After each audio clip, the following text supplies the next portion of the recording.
one of these. But if that's hard to comprehend, there's something else. In 2010, scientists found something extraordinary. Evidence that our bubble, our universe, has been bruised not once but 4 times. Why? Because it's smashed into other bubbles. And do you know what those other bubbles are? Other universes. There could be millions of them. Parallel worlds. Other dimensions that exist alongside ours. Amazing, isn't it?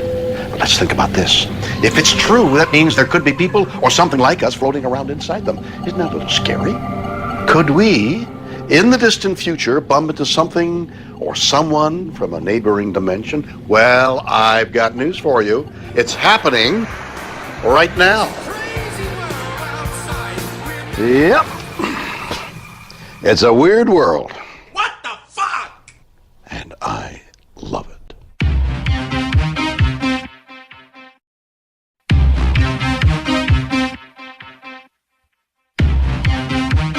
What the fuck?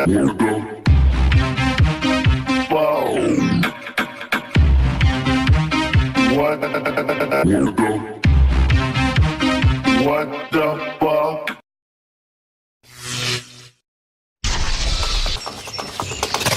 Hundreds have reported encounters with dark, humanoid, transparent creatures. They call them shadow people. You have a feeling that there may be something unseen watching you. There's no facial features, no eyes, but yet you know it's looking at you. You simply know when you are encountering something that's not quite of this world. It felt as if there was a male presence there who was evil. I can remember seeing this figure in the doorway. It hits me so hard at times where it just knocks me off my mattress. She's choking me so hard that I think that my voice box is going to collapse. The fear is extremely real. You look around the room, you're looking for any way out. I can see my clock, I can see the curtains, I see everything in the room that tells me that this is real, this is happening to me, this is really happening. And I'm wondering why my husband can't hear them, why he can't hear the struggle, why he can't hear the fight. And beyond that, I'm wondering what's going to happen to me after they kill me? Who's next? Your mind and your body thinks you've been through it. But to everyone around you that you associate with, that you work with, your friends, your family, your doctors, they say it was just a dream, just get over it. Chris French is a psychologist. He believes there is a simple explanation. These shadow people are just shadows. The way that these shadow people are said to move is kind of a very fleeting motion. One moment they're there, next moment they're somewhere else. I mean, to me, it sounds very much like the way that shadows move. Are shadow people simply random shadows? If so, what gives them such distinct human shapes? French believes the answer lies in a phenomenon called pareidolia. Pareidolia refers specifically to this idea that we can sometimes think we see clear and distinct human forms in what is essentially just random background noise. So I think everybody's probably had the experience of looking at patterns on wallpaper and making out faces in those patterns. Or we look up in the clouds and we see animal shapes. People have found images of Christ in plates of spaghetti, in cinnamon buns, in the burn marks on tortillas. What you've got are really kind of more or less random patterns, but we will impose some kind of meaning on them. People tend to experience shadow people in certain kinds of locations. If you're in a forest, if you're in a cave, if you're in somewhere where there's lots of shadows, then those are precisely the kind of random background visual noise situations where you might actually think you can see things that aren't there.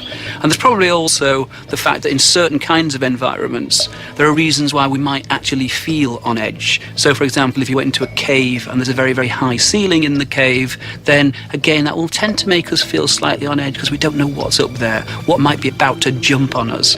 And if you think of this from the evolutionary perspective, it makes sense that in certain locations we are more kind of alert, more on guard, more aware of possible threats in the environment than in other places. But many who have encountered shadow people feel physically threatened. It's putting so much fear within me that I'm unable to sleep, that I feel that I have to keep opening my eyes to see if there's something in the room. It's affected my mood, it's affected my depression, it's totally rendered me literally useless to society, useless to everybody. There's one particular time, he seemed to be very upset, not so much agitated, but almost fearful. And he said, look, it's at me again, it's bothering me. I said, what is bothering you? He said, you don't believe me. I said, of course I believe you, son. So I laid in the corner about a foot away from him, got just that little bit closer, and I felt an immediate type of a vibration, a physical presence of some kind. And yet I did not feel that whatever was bothering or obsessing Ted was malevolent. It was as if he were attracting some force, something outside of our dimension.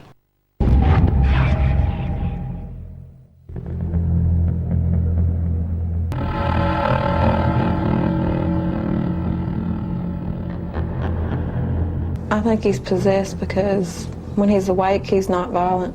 And he just don't look like himself when he's having a night terror. He don't sound like himself.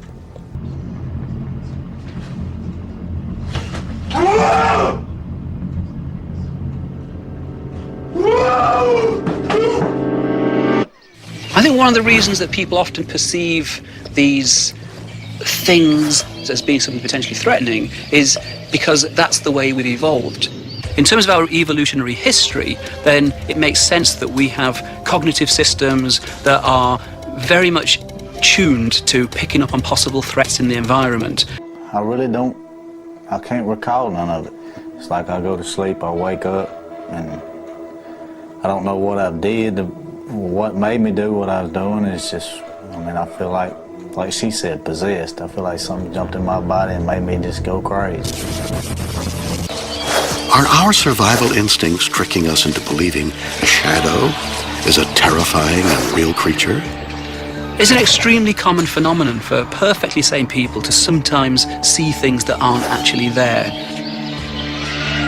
There are parts of the brain that are hardwired to recognize faces and human forms. And so sometimes those parts of the brain will actually fire when what we're looking at are really just shadows. Philip Imbrogno is a paranormal researcher. He thinks the answer is clear. From the cases that I've studied about shadow people, I believe they are interdimensional in nature. They're intelligent. They belong to a race of beings that predates human beings. They exist in a dimension very close to ours. It's an incredible theory, but it begs one big question. How can we know these other dimensions exist? Imbrogno believes the answer lies with the force of gravity and its component part, the graviton. The particle that is responsible for gravity has been labeled the graviton. According to Imbrogno, he will soon have hard scientific evidence to support his theory. When these dimensions are opened up, we should see an influx of gravitons. Are shadow people using gravity to open portals to our dimension? And if so, what do they want? It's right here where we are. It's a different frequency in the same place we are. When they're in that fourth dimension, they're almost at our frequency. That's why they can see us. We can't see them, but they can see us. Yes, they can see us. And some of us can see them. I believe all of us have the ability to see them. So up until perhaps 100 years ago, with classical physics as the best description, there wasn't any way that physics would even allow for these kinds of phenomena. So somewhere about 100 years ago, a little bit more now, the idea of multiple dimensions came along. And so people doing my kind of work suddenly became very interested in the possibility that there are other dimensions here. Like you go to CERN, for example, and talk to the particle physicists who are beginning to figure out, based on things like the standard model in physics, how do we explain why when you mash together a bunch of protons or neutrons, why do you get the result that you get?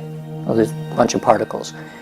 Well, some of those theories require that you'd need more than 3 dimensions of space and 1 of time in order to describe it. So that's how you begin to find out these other dimensions. The mathematics are much simpler when you deal with higher order dimensions than if you imagine that all there actually was 3 dimensions of space and 1 of time.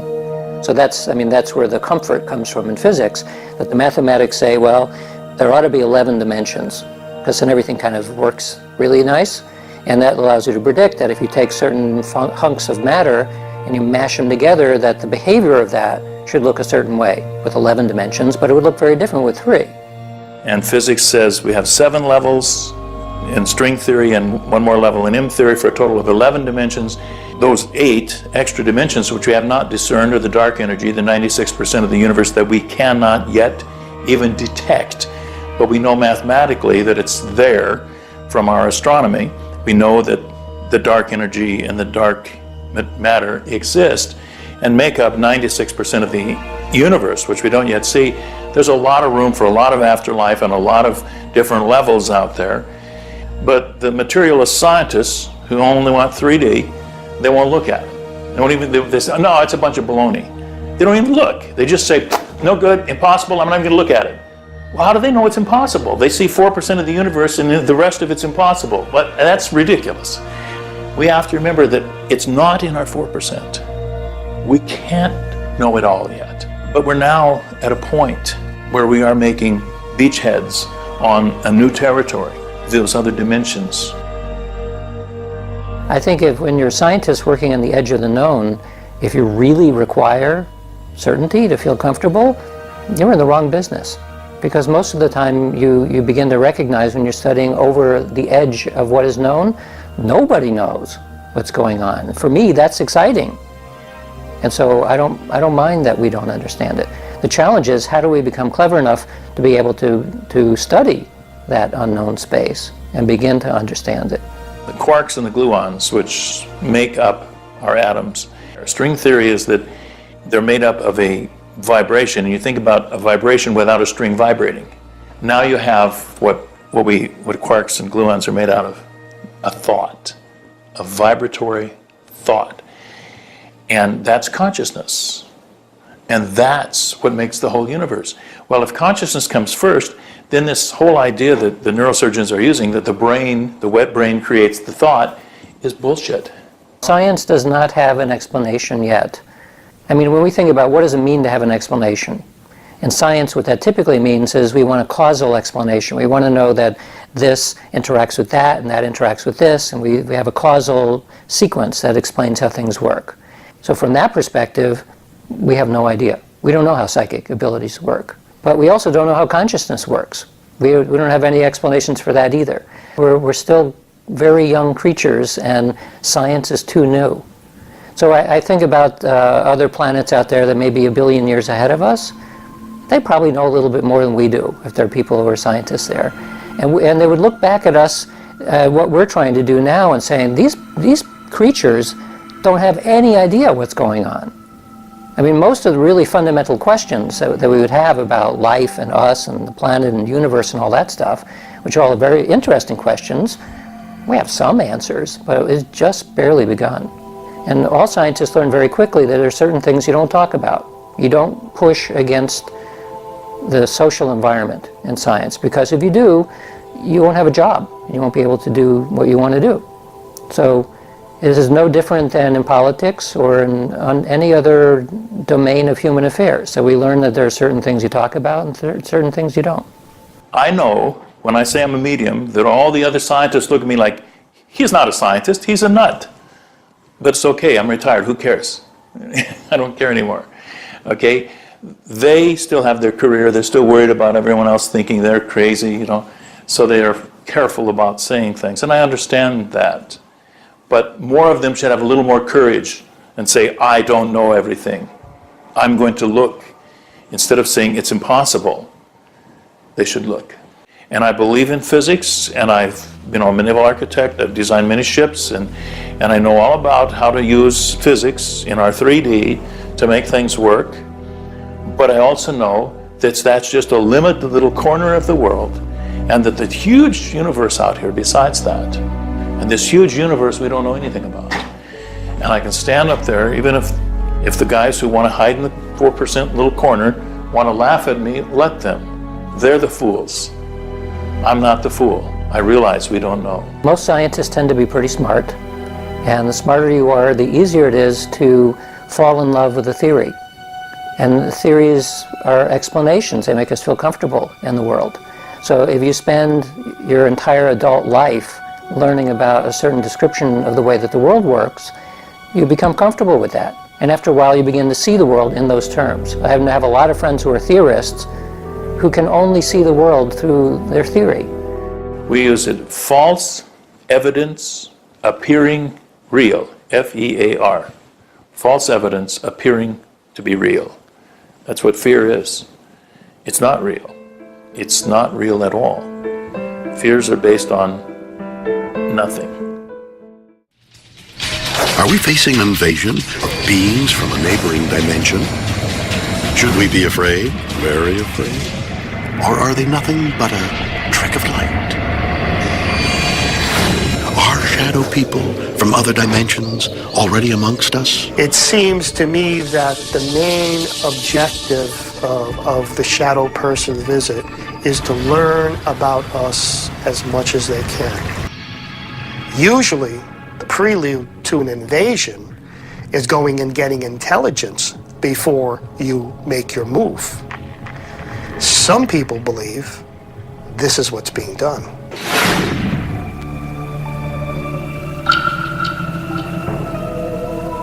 You know, it's amazing how real shadows can appear.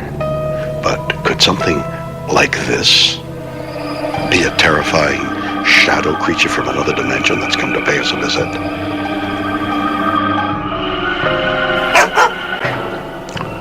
Did you do that, Fluffy? The universe itself keeps on expanding and expanding in all of the directions it can whiz. As fast as it can go, at the speed of light, you know, 12 million miles a minute, and that's the fastest speed there is. So remember when you're feeling very small and insecure, how amazingly unlikely is your birth. And pray that there's intelligent life somewhere up in space, 'cause there's bugger all down here on Earth. What the fuck? I mean, what the fuck?